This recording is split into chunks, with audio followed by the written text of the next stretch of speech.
เป็นได้แบบว่าแนะนำให้ไปห้องหมอก่อนเนาะให้ไปปัวอยู่ห้องหมอถ้ากว่านี้ว่าบ่ดีแท้ๆเนาะ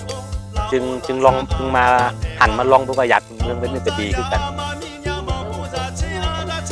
ซื้อทอดกันทั้งตระกูลไปเนาะรุ่นต่อรุ่นนะคือข่อยอายุยังน้อยอย่างนี้เขาก็บอกหรอกแต่ว่าข่อยฮู้อยู่แล้วนะมันเป็นกาฟากเนาะบางชนิดมันจะจับตามต้นไม้ง่ายๆแบบนี้แหละทุกคนจะเป็นพืชชนิดหนึ่ง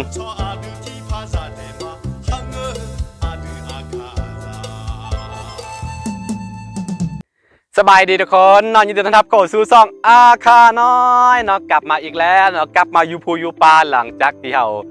เดินทางไปเที่ยวตามหลวงน้ำท่าตามมันนอกตามมันแสดงเล่าพม่ามีอย่างค่อนข้างหลายวันเติบเนาะวันนี้เราก็ได้เข้ามาในธรรมศาสตร์คือเก่าแล้วมื้อนี้เรามีภารกิจอันนึงก็คือเขาตามติดชีวิตของอาม่าเพื่อซิมาเอายาพื้นเมืองเนาะต้องเข้าใจว่าในเมื่อก่อนเนาะเราบ่ได้มีเรื่องการแพทย์หรือเรื่องวิทยาศาสตร์เกี่ยวกับการยามันยังบ่ได้ทันสมัยคือทุกวันนี้นะแต่ว่าคนอยู่บ้านนอกบ้านนาเขานี่วิธีการรักษาตัวเองแล้ววิธีการปัวเนาะเวลาเจ็บเป็นมานี่เขาเฮ็ดได้ใดเนาะมื้อนี้เฮาสิตามที่ชีวิตของอาม่าเนาะมาหายาพื้นเมืองกันยาพื้นเมืองที่มาหามื้อนี้ก็คือยาดีนิ้วเนาะนิ้วพกเหี่ยวบ่นิ้วไขหลังบ่เนาะมันจะเป็นก้อนน้อยๆจังนี้คือหลังจากที่หลายคนเนาะไปห้องหมอไปปัวด้วยยาทั้งการแพทย์นี่แหละหลายคนเนาะแต่ว่าบ่ดีนะแต่ว่าเวลาเฮาหันกลับมาใส่ยาพื้นเมืองเนาะบางคนก็ดีอ่ะนะมื้อนี้ก็เลยค่อยผู้นึงเนาะที่เคยเป็นนิ้วเนาะนิ้วพกเหี่ยวอ่ะนะเป็นก้อนน้อยๆเนาะเรากินยาพื้นเมืองของอาม่าแล้วก็ลงเนาะคือต้องเข้าใจว่าอาม่าเพิ่นเป็นหมอยายาพื้นเมืองเด้เนาะฮู้ยาพื้นเมืองค่อนข้างหลายเนาะมื้อนี้มี FC ท่านนึงที่อยู่เวียงจันทน์นั่นแหละเพิ่นเสร็จมาแต่เดือนแล้วเพิ่นเนาะเดี๋ยวเฮาก็มีแล้วที่หาไว้คือมันประกอบด้วยหลายๆชนิดเนาะบ่ตามกว่า7ชนิดเนาะที่เฮาปัวสำหรับยาดีนิ้วนะนิ้วไขหลังบ่นิ้วพกเหี่ยวบ่ประเภทที่เป็นก้อนนั่นสามารถออกได้เนาะแต่ว่ามันก็ขึ้นกับคนเนาะถ้าผู้ใดดีทึกก็มันก็ออกนะผู้ใดบ่ทึกบ่ออกเนาะแต่ว่าตามที่อาม่าเคยปัวมาเนี่ยเกือบว่า 90% นี่ดีเนาะมื้อนี้ก็เลยว่าสิพาตามติดชีวิตอาม่าเนาะไปเอายาพื้นเมืองยาดีปัวนิ้วเนาะปัวฟรีเด้อทุกคนเด้อปัวฟรีเนาะโอ้ยมีนกไป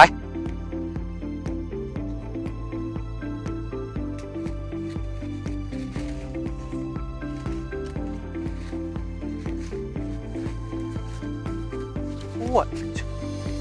เจอแล้ว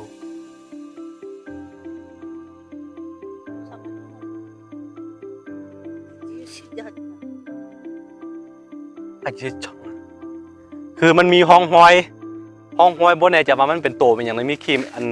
แมงวันมีอย่างตอมหรือว่ามันบางที่ก็จะเป็นพวกบอนที่หากินของพวกต้นนกต้นเม่นเป็นอย่างนะ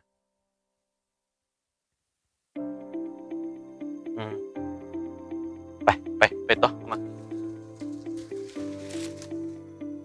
ลืมแนะนำเนาะสมาชิกของเรากับมานำนี่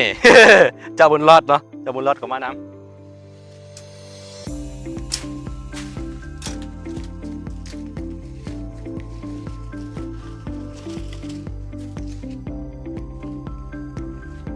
นี่ทุกคนตอนนี้เนาะอาม่าได้มาสักนิดหนึ่งแล้วคือมันค่อนข้างหายากเนอะยาพวกนี้มันจะอยู่ตามป่าแกลึกๆแบบนี้เนาะคือแล้วเป็นอย่างคือบ่ให้เห็นใบเนาะหลายคนที่สงสัยตามข้อมเสือของเขาเนาะหรือว่าข้อมเสือบ่ว่าได้อาคาหลายๆเผ่าเสือแบบนี้เนาะยาพื้นเมืองนี่เขาบ่ให้เห็นใบเด้อเพราะว่าเขาถ้าหลายคนหูหลายคนเห็นนะจากที่เป็นพืชที่ศักดิ์สิทธิ์กว่าสิกลายเป็นแบบพืชธรรมดาไปนะเขาเสือแบบนี้เขาก็เลยว่าบ่ให้ไผฮู้เนาะมีแต่ว่าสืบทอดกันทั้งตระกูลไปเนาะรุ่นต่อรุ่นนะคือข่อยอายุยังน้อยอย่างนี้เขาก็บ่บอกหรอกแต่ว่าข่อยฮู้อยู่แล้วนะนี่เอาสิหาไปเรื่อยๆเนาะหาแล้วก็สิตัดเอาตัดแล้วก็ตักแห้งๆไว้เนาะสิฝากให้ FC เนาะคือเรื่องอย่างที่บอกไปข่อยบ่ได้เอาขายยาเนาะนี่แต่ว่ายาวให้แต่เด็กก็ให้เนาะ1,000กีบก็ดีเนาะเอาสิตั้งประมาณ1,000กีบเอาเนาะ1,000กีบเนาะบ่ถึง1 บาทเนาะ1,000กีบเอาเนาะคือคนบ่กินก็ผีกินเขาถือแบบนี้เป็นขายยานะขายยาให้คนที่ปกปักรักษายานี่เนาะทุกคนเนาะ1,000กีบเด้อโอเคเขาสิหาไปเรื่อยๆเป็นครั้งแรกที่ได้มาเนาะปีนี้เนาะคือสุดแล้วนี่ก็มีอาม่าไปคนเดียวแต่ว่ายังบ่ครบอ่ะนะมีประมาณ7ชนิดนี่แหละตามเหตุไปหาไว้ติ๊ก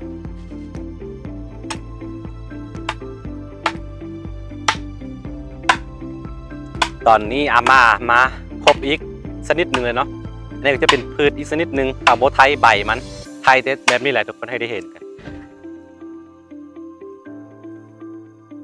ตัวนี้ใส่ได้ทั้งเปลือกมันทั้งหากมันปนกันนี่ต้องบอกเลยว่าเมื่อก่อนเนาะเฮาเรื่องการแพทย์บ่ได้ทันสมัยคือตอนนี้นะบ่ได้มีเมียงเลยเขาก็จะอาศัยธรรมชาติจะอาศัยยาพื้นเมืองแบบนี้แหละปัวเนาะปัวตัวเองรักษาตัวเองนะ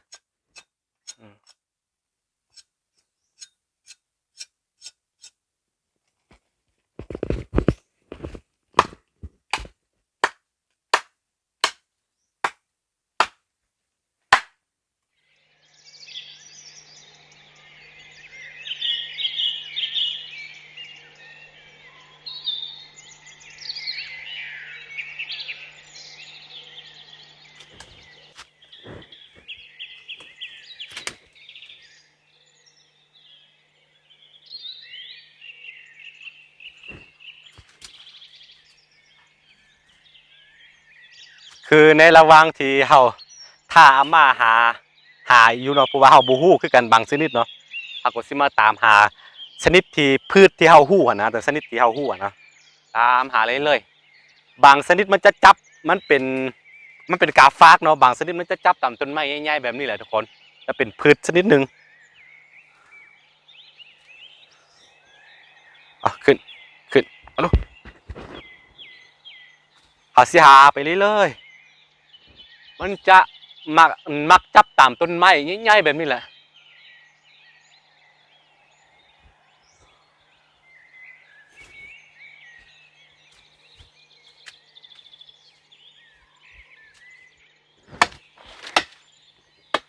นะครับเลยเงื่อนใหญ่có được ít nói อันน้อย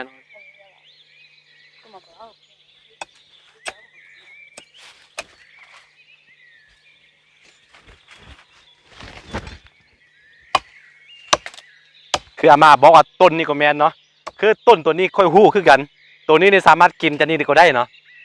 กินสดๆก็ได้คือกันเด้อ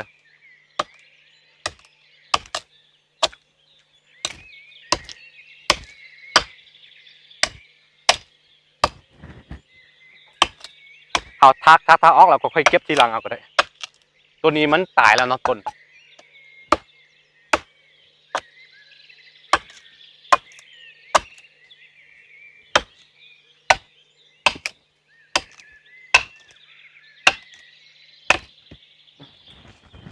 นกอ้วนมาจะให้อ้วนมา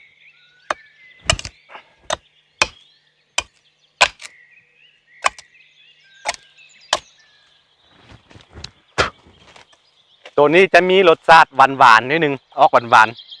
คือถ้าจำบ่ผิดเนาะครั้งหนึ่งเคยบล็อกไป2ชนิดแล้ว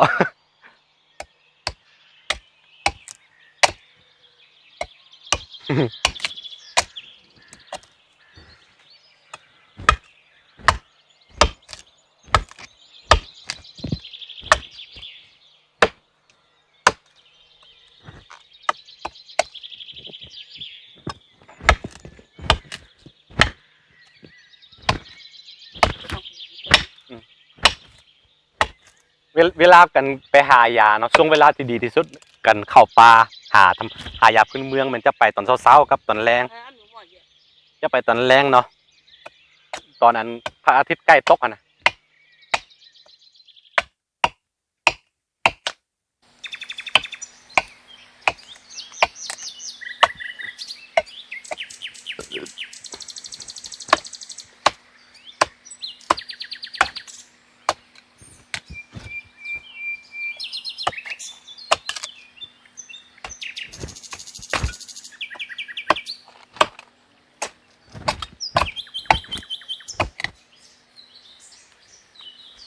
ตอนนี้เฮาได้5ชนิดแล้วยังอีก2ชนิดเนาะที่เฮาสิไปผสมกันคือทางที่ดีเนาะเฮาแนะนำให้ไปห้องหมอให้ไปปัวทางการแพทย์ก่อนหลังจากที่บ่ดีแล้วก็ค่อยมาเนาะค่อยมาลองเบิ่งเห็นหลายๆคนที่อาม่าเฮ็ดให้กินก็ดีเด้ดีแต่ว่าบางคนบ่ถึกก็บ่ดีเนาะอันนี้ก็บ่สั่งว่าคือกันตัวนี้อาม่าเห็นต้นนึงแล้ว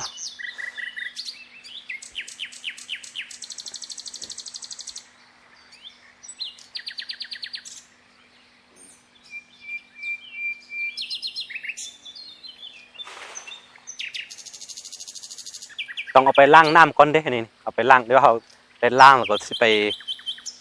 มันยังก็ตัดเป็นท่อนแล้วก็ไปทางอันใส่ถุงนะสิฝากไปให้ FC เด้อบ่จื้อซื้อแล้ว FC อยู่ทางอันเวียงจันทน์เพิ่นฝากอันจะหาแต่อาทิตย์แล้วเนาะเพราะว่าค่อยเคยเสนอไปเทื่อนึงว่าเฮามียาดีดนิ้วนะเพราะว่าอาม่าเพิ่นก็ว่ายักปัวลูกหลานนะบ่เอาเงินบ่เอาทองเป็นหยังแหละปัวเดี๋ยวเพื่อว่าเห็นหลายคนนี่ถึงขั้นแบบว่าผ่าตัดก็บ่ได้ผ่าตัดก็มีเด้ทุกคนถ้าว่าถึกเนาะข่อยผู้นึงที่เคยเป็นเนาะปีที่แล้วนี่แหละไปห้องหมอเทื่อนึงบ่ดีกลับมาเอายาของอาม่าไปใส่นี่สุดยอดดีปั๊บเนาะข้าวกินต้มกินเอาคือต้มกินจนก็ว่าสิดีนะหลายครั้งที่เฮาต้มกินแล้วก็รู้สึกว่าดีไปกวดเบิ่งอีกก็มันบ่เห็นก้อนเนาะหากแล้วเนาะมันหลุดออกมาแล้วนิ้วพกเงียวเป็นนิ้วเนาะนิ้วไขหลังนิ้วพกเงียวลายนิ้วนะดีตามที่เราเคยผัวมา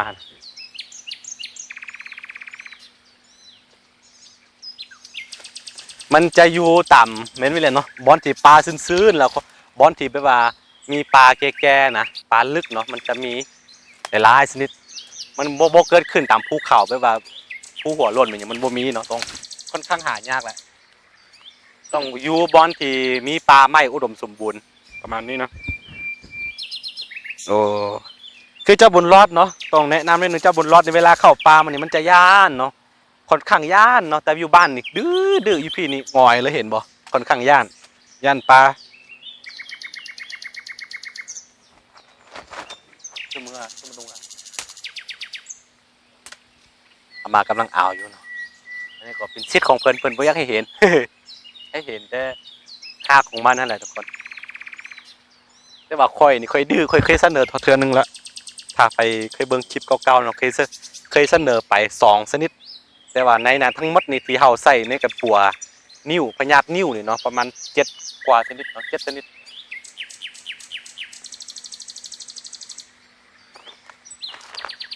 ใส่จะมาคือได้มั้ยเธออีกใช่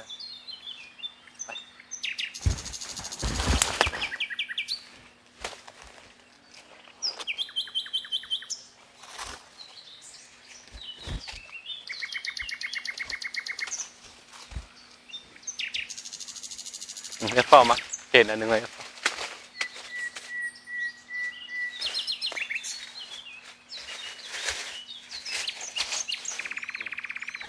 อาม่าเพิ่นเอาใบทิ่มแล้วก็เขาจะปาได้หักมันให้เขาว่าเพิ่นบ่อยากให้เห็นเนาะมันเป็นกติกากฎก็คือกฎเนาะที่เขาสืบทอดกันมารุ่นต่อรุ่นเนาะคือเดี๋ยวรุ่นอาม่าแล้วเขาจะถ่ายทอดให้เขาส่วนหลายผู้หญิงเขาบ่ค่อยได้ยามหรือว่าเรื่องของดีๆแบบนี้ส่วนพออาคาบ่ค่อยได้ในเมื่อก่อนเนาะผู้หญิงเขาเนื่องจากว่าผู้หญิงเขาบ่ได้ย้อนหยังเนื่องจากว่าผู้หญิงนี่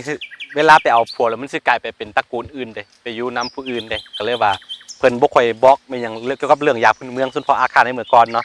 แต่ว่าแม่นี่พอเพิ่นค่อนข้างฮักนะก็เลยว่าบอกหมด คือค่อยเนาะพอค่อยอันทิ่มไว้ให้หลายๆอย่างอยู่แต่ว่าตอนนี้อายุยังบ่ถึงเนาะยังน้อยกว่า35 ปีขึ้นเมื่อเขาจึงนำใส่ยาพื้นเมืองเป็นหยังนะเฮ็ดให้ผู้อื่นนะแต่ว่าเวลาตัวเองเจ็บเป็นมากกว่าผัวได้อยู่นี่คือกฎก็คือกฎเนาะที่เขาสืบทอดกันมาและก็อีกปัญหาหนึ่งก็คือเวลาบ่สามารถปัวได้เนาะคือปัวได้อยู่แต่ว่าบ่สามารถไว้ว่าเขาสิสมมุติว่าค่อยก็เป็นนิ้วเนาะตากล้องเป็นนิ้วอยู่นะสิให้กินทั้ง2คนในเวลาเดียวกันพร้อมเดียวกันเลยเขาบ่เฮ็ดเนาะต้องปัวไปเทื่อคนเนาะผู้นี้ดีแล้วจึงปัวไปนะนี่ก็เป็นกฎของเขาก็บ่ฮู้เนาะ มันขึ้นมาปลายค่อนข้างย่านนะเวลามันย่านมันห้องเนาะมันจะออกขี้จะออกเหี่ยวพร้อมเนาะสัญญาณของตัวลิงที่นี่เลยหนีไม่ต้องมาเฮ้หนีปะเด้อลงมาลงไปเบาๆละแค่มานี่ มาโอ้มาโอ้มาโอ้มา1 2 3มาจู้มาชมได้พี่ ขี้มาเห็นไหมอันนี้เขาท่าอาม่าไปหาอีกสักนิดหนึ่งมาอืม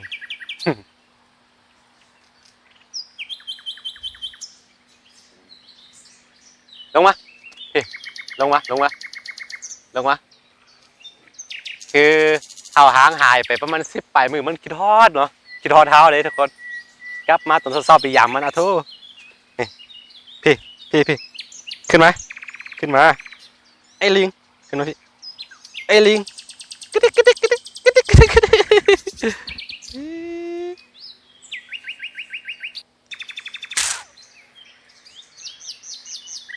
มีแกนมะขามเนาะอยู่ในแก้มของมันเบิ้งรอดตายนะถือกันมันไปกัดตุลีไปกัดลานเนาะแล้วก็ทึกเคยทับทึกเส้นประสาทแล้วก็เลือดออกหมดมันหักออกแล้วก็เทวตาแกนครอบตามันอย่างนี้มันซ้ำไปหมดเนาะเป็นแต่เลือดหมดนะคิดว่ามันบ่รอดอะไรเนาะทึกบ่ได้ตีแห้งแต่ว่ามันไปทึกเส้นประสาทนะก็ตายแล้วรอดตายมาไปห้องหมอคือมันค่อนข้างสั่งเด็กน้อยแล้วก็สั่งผู้หญิงเนาะมันบ่มักเนาะเวลาเห็นเด็กน้อยเห็นผู้หญิงมันจะไปกัดเลยไม่ว่านับมือนับค่อนข้างดุขึ้นเดี๋ยวนี้เริ่มไม่ค่อยเต็มแล้ว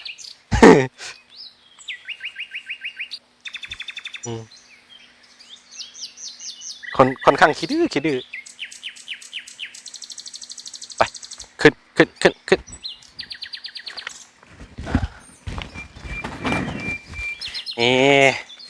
อันนี้สำหรับผู้หนึ่งนะเขาสิลองทดลองปัว F4 ทานหนึ่งเบิ้งคือเราน่าจะลืมเลยแหละแต่ว่าค่อยชื่อว่าเราเคยเซตหาเดือนที่แล้วเนาะจดเบอร์จดเป็นอย่างไรอยู่เดี๋ยวสิฟักไปให้เด้อดีบ่ดีแล้วค่อยว่ากันไปอีกเทื่อนึงเนาะเอาบ่ได้เอาเงินทองไปอย่างเดียวเอาพันคลิปก็พอพันคลิปเด้ออันนี้เอาพอเป็นคายาบ่แม่นว่าเอาให้คนเนาะคืออย่างที่ค่อยบอกไปเมื่อกี้เนี่ยคนบ่กินก็ผีกินเขาถือแบบนี้นะพันคลิปบ่แม่นตัวเนาะพันคลิปเด้อว่าอะไรแล้วถ้าดีเนาะกว่านี้มาดีอีกขั้นยาวให้ไปว่าเป็นน้ำจิกน้ำใจให้อาม่าซื้อนมกินอันนี้ก็บ่ว่ากันแต่ว่าครับบ่เอาก่อนลงหน้าแน่นอนบ่เอาเนาะปัวฟรีเนาะว่าไงคือปัวฟรีเนาะอาม่าเพิ่นเนี้ยรักษาลูกหลานเพิ่นลูกหลานผู้ใดเจ็บเนาะแล้วก็อีกปัญหานึงอย่างที่ค่อยอธิบายไปเมื่อกี้เนาะครับบ่สามารถปัวได้อย่างแบบว่าพร้อมเดียวกันแบบว่า 2-3 คนเนาะเขาจะปัวไปเทื่อคนนะผู้นี้ดีแล้วต้องปัวต่อนี่ก็เป็นกฎเนาะหลายๆคนบ่เข้าใจว่าเอาเป็นยาแล้วบ่บอกแล้วมันสิมีประโยชน์อย่างอันนี้ก็ของเขาเด้เขาบ่บอกผู้อื่นแต่ว่าเขาก็บอกลูกหลานเขาเด้เขาเชื่อแบบนี้นะอันนี้ก็บ่ว่ากันเรื่องยาพื้นเมืองเดี๋ยวผู้ใดเป็นได้แบบว่าแนะนำให้ไปห้องหมอก่อนเนาะให้ไปปัวอยู่ห้องหมอถ้ากว่านี้ว่าบ่ดีแท้ๆเนาะจึงมาหันมาลองดูว่ายาพื้นเมืองเป็นมันก็ดีคือกันเนาะคือหรือว่าบางกรณี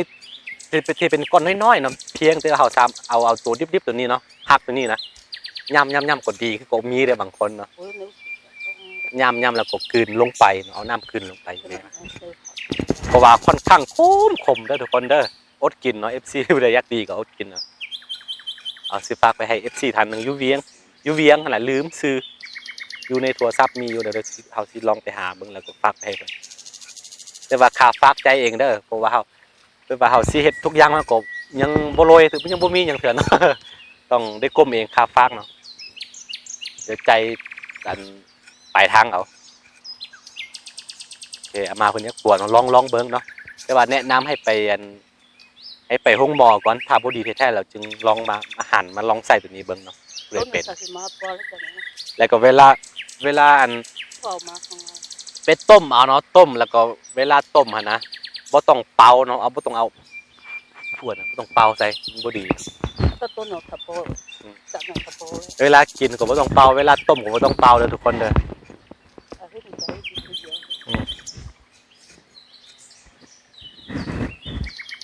เดี๋ยวอันผู้ใดเฮาสิฝากไปให้แล้วก็เดี๋ยวอธิบายให้อีกเทื่อนึงอันนี้เฮาสิได้ไปล้างอีกเด้ไปล้างแล้วก็นี่ก็ตัดเป็นท่อนเป็นอันนั้นเนาะน้อยๆก็ช้อนลงเข้ามาสิจริงๆแล้วจะ แล้วก็เปลือกหรือว่าซิ่งโตที่เศษเลือดที่เขาต้มกินแล้วนะบ่ต้องไปทิ่มบอนที่คนเหยียบไปมาๆเนาะเขาถือเนาะอันนี้เขาถือเดี๋ยวหลายคนสิว่างมงายบ่แม่นเด้ทุกคนมันก็เป็นนี่ตอนนี้อาม่าเพิ่นกำลังใส่ถุงนะ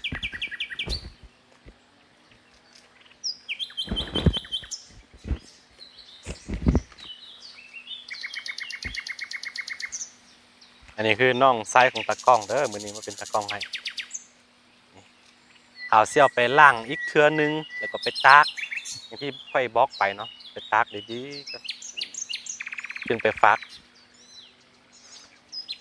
โอเคแล้วทุกคนนะมื้อนี้ก็เฮามาย้อนยุคบ่แม่นย้อนยุคแหละทุกมื้อนี่ก็หลายคนหันไปใส่ยาพื้นเมืองแบบนี้เนาะหลายๆคนที่ไปห้องหมอหลายๆแห่งไปปัวอยู่แบบว่าหมดเงินหลาย10ล้านก็บ่ดีเนาะพยาธิบางพยาธิอะนะแล้วก็หลายคนก็หันมาใส่ยาพื้นเมืองแบบนี้ก็ดีก็มีเนาะบ่ซัพพอร์ตได้ว่ายาดีนิ้วเนาะยาปัวนิ้วนี่บ่แม่นเนาะหลายๆอย่างเนาะมันก็มียาพื้นเมืองเพราะว่ายาที่ใช้น้ำใช้ในการแพทย์ทุกมื้อนี้มันก็มาจากธรรมชาติมันจะพืชธรรมชาติที่เราเห็นกันทุกมื้อนี่แหละเนาะมันก็หลายอย่างมันมียาพื้นเมืองเนาะยังมีหลายตามธรรมชาติที่เรายังบ่ค้นพบเห็นหมดเทื่อนั้นเนาะโอเคประมาณนี้ทุกคนเนาะเป็นกันมาตามติดชีวิตอาม่าในการหายาพื้นเมืองเนาะไปเฮ็ดให้ลูกๆหลานๆกินเนาะโอเคถ้า FC ท่านใดที่ว่ามีเป็นอย่างมีอาการเกี่ยวกับบ่ถึงขั้นว่าเป็นก้อนก็มีเนาะเวลาเหี่ยวบ่สบายบ่เหี่ยวยากบ่เนาะเกี่ยวกับอันที่กำลังสิเป็นนิ่วนะบ่ว่านิ่วไขหลังนิ่วพกเหี่ยวเป็นนิ่วแหละว่าง่ายๆเนาะคือหลายๆคนก็ยังบ่ทันเป็นก้อนเทื่อแต่ว่าเวลาแบบว่าไปไทเบาอะนะมันไทยากเนาะเบายากเป็นหยังหั้นนะทักมาได้เนาะผู้ใดเป็นแท้ๆนะแต่ว่าแนะนำคนอื่นเนาะแนะนำให้ไปห้องหมอก่อนเนาะให้ไปห้องหมอแล้วก็ถ้าบ่ดีแท้ๆเราจึงทักมาเด้อถ้าว่าเฮามีเวลาอาม่ามีเวลามีเป็นหยังเฮาก็สิฝากไปให้ FC ได้กินกันเนาะฟรีเนาะโอเคประมาณนี้